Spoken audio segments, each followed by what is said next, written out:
देश और दुनिया की तमाम छोटी और बड़ी खबरों के लिए हमारे चैनल को सब्सक्राइब करना न भूलें और बेल का बटन जरूर दबाएं।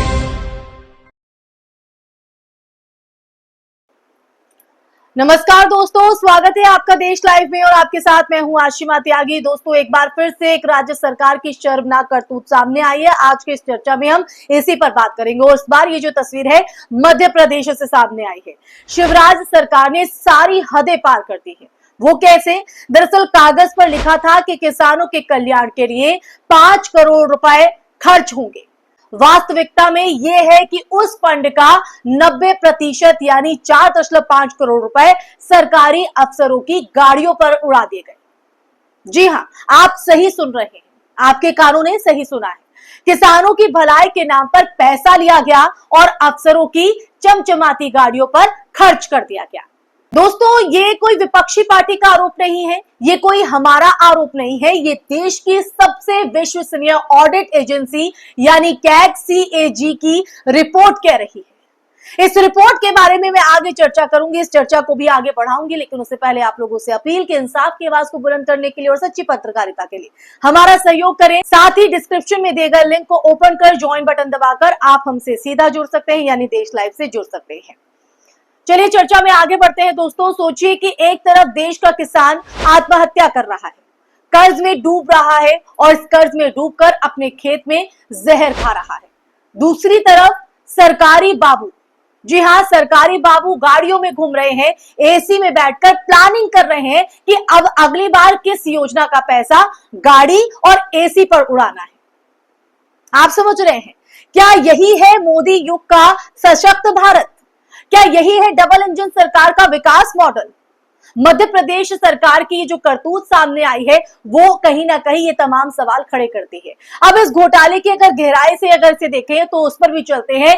कैग रिपोर्ट में ये साफ लिखा है दोस्तों कि फार्मर्स वेलफेयर फंड यानी FDF के तहत केंद्र सरकार ने मध्य प्रदेश को करीब 5 करोड़ रुपए किसानों की स्थिति को सुधारने के लिए दिए, बेहतर करने के लिए दिए। इस पैसे से छोटे किसानों को मदद दी जानी थी। इस फंड के पैसे से बीज, उर्वरक, सिंचाई, कृषि तकनीक, पशुपालन और सलाह जैसी चीजों में इसको खर्च किया जाना था, लेकिन जो हुआ वो हमारे लोकतंत्र की आत्मा को शर्मिंदा कर देने जैसा है।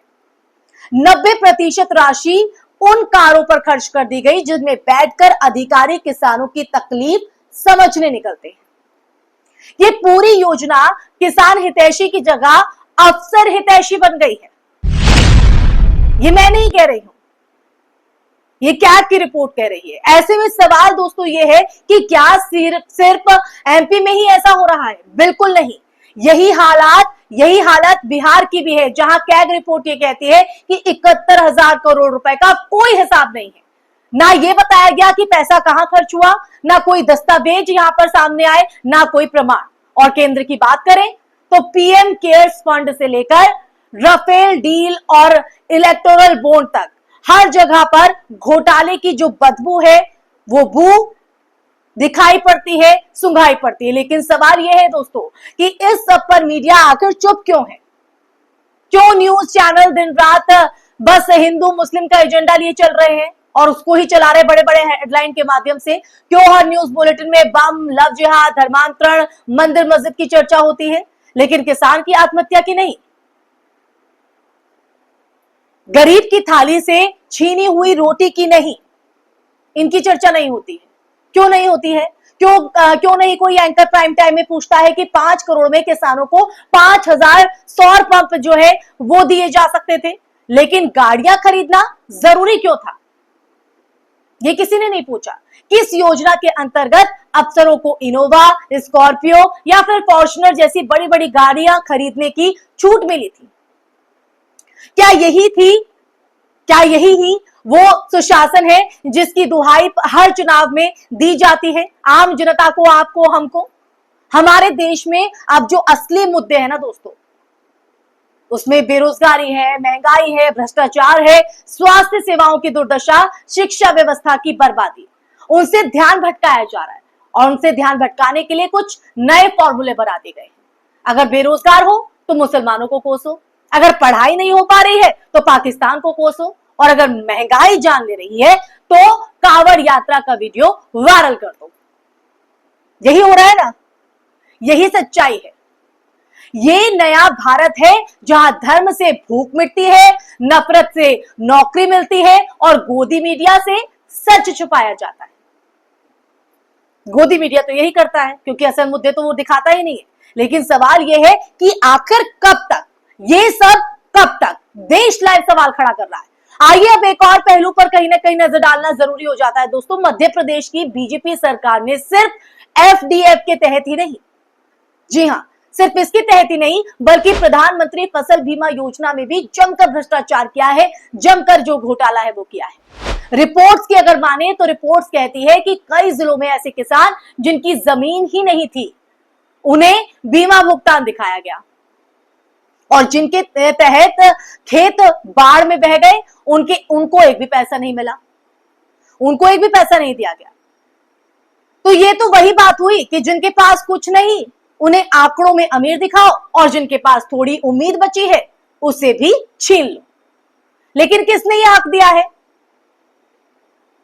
और कहीं ना कहीं ये सोचने पर मजबूर करता है। आप भी एक मिनट को सोचिए कि अगर केंद्र और राज्य सरकार मिलकर किसानों के नाम पर पैसे लेती रहे और उसे अफसरों की ऐश गहा बनाने में खर्च करती रहे तो क्या कभी किसान सशक्त हो पाएगा? क्या यही है मोदी सरकार का डिजिटल इंडिया या विकसित भारत 2047, जिसका जिक्र हर मंच पर किया जाता है? और ये सब तो तब हो रहा है दोस्तों जब देश में हर दिन कोई ना कोई किसान आत्महत्या कर रहा है। राष्ट्रीय अपराध रिकॉर्ड ब्यूरो यानी एनसीआरबी के आंकड़े खुद ये बताते हैं, खुद ये जाहिर करते हैं कि 2022 में करीब 11,290 किसानों और खेतीहर मजदूरों ने आत्महत्या की और उस पर ये सरकारें अपने फंड से गाड़ियां खरीद रही हैं। अब जरा गुजरात की भी बात कर लेते हैं। गुजरात में हाल ही में नकली सरकारी दफ्तर पकड़े गए। ये फर्जीवाड़े आए दिन वहां से सामने आते हैं। जहां असली स्टाफ नहीं था, फर्जी दस्तावेज बन रहे थे और सरकारी योजनाओं का पैसा लूटा जा रहा था, हजम किया जा रहा था। और सोचिए, यही गुजरात मॉडल पूरे देश में लागू किया गया। अब बताइए कि बिहार में 70,000 करोड़ गायब, एमपी में किसानों के पैसे से गाड़ी खरीदी, गुजरात में नकली सरकारी ऑफिस, केंद्र में पीएम केयर्स और ईवीएम की पारदर्शिता पर सवाल। और फिर भी जनता को बहलाने के लिए हर रोज नए हथकंडे अपनाए जाते हैं, नए हिंदू मुस्लिम विवाद पैदा किए जा रहे हैं और इसमें हम कहीं ना कहीं आप और हम फंस कर रह जाते हैं। लेकिन देश लाइव अब ये होने नहीं देगा, ये मुद्दे उठाएगा और भटकने नहीं देगा आम जनता को। क्या यही लोकतंत्र है? क्या यही विकास है दोस्तों जो सरकार कर रही है?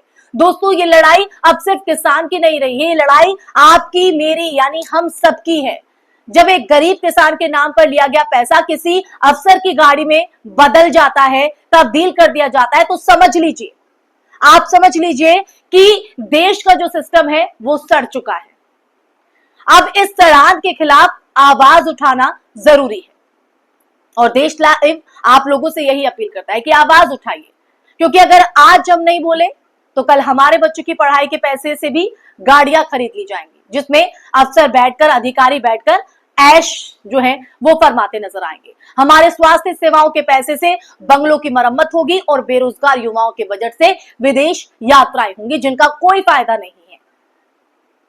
और यही वजह है कि सत्ता में बैठे लोग ये चाहते हैं कि आप धर्म में उलझे रहें, आप और हम इसी तरह से धर्म में उलझे रहे और हिंदू खतरे में है, लव जिहाद हो गया है, कांवड़ यात्रा पर पत्थर फेंके गए, मंदिर मस्जिद का मुद्दा गरमा गया।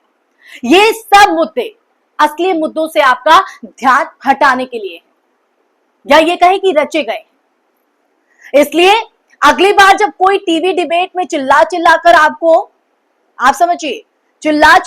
आपको हिंदू या मुसलमान बनने को मजबूर करे, तो याद कीजिए वो किसान, याद कीजिए वो घोटाला जो बिहार में हुआ, जिसका कोई जवाब नहीं है, उस किसान की मौत को याद कीजिएगा जिसकी पैसे से अफसर ने गाड़ी खरीदी। अब वक्त है सवाल पूछने का, अपने विधायक, अपने सांसद, अपने सीएम और अपने पीएम से सवाल पूछिए कि गरीबों का पैसा आखिर कहां गया? उनके हित के लिए पैसा है? किसानों की योजनाएं सिर्फ चुनावी जुमला थी या असली जरूरत? और अंत में बस आप लोगों से एक ही बात मैं कहना चाहूंगी कि जब जनता अपने हक की लड़ाई में धर्म के चश्मे को उतार फेंकेगी, तब इस देश का सच्चा विकास शुरू होगा। तो आप चाहते हैं कि देश का विकास हो, हम लोगों का विकास हो, देश हित में काम हो, तो हमें जागरूक होना होगा, सवाल पूछना होगा, ताकि हमारा लोकतंत्र मजबूत रहे, हमारे देश की जो धर्म निरपेक्षता की पहचान है वो अखंड भारत के तहत बनी रहे। तो आप तय कीजिए, मैं आप लोगों पर ही ये सवाल छोड़े जाती हूँ। इसी के साथ इस वीडियो में फिलहाल के लिए बस इतना ही। आपको मेरी वीडियो पसंद आई हो, इस चर्चा में आपको कुछ ऐसी चीज लगी हो जो शायद आप उससे असहमत हैं या सहमत हैं, तो कमेंट बॉक्स में कमेंट करके जरूर बताइएगा दोस्तों। फिर हाजिर होंगे एक नए मुद्दे के साथ। इस वीडियो को ज्यादा से ज्यादा लाइक कीजिएगा, शेयर कीजिएगा और हमारे चैनल देश लाइव को सब्सक्राइब कीजिएगा। और तब तक, जब तक मैं अगले मुद्दे के साथ आप लोगों के साथ फिर हाजिर हूं, तब तक अपना ख्याल रखिए, सवाल पूछिए, आवाज उठाइए। देश हित में ये जरूरी हो जाता है। नमस्कार।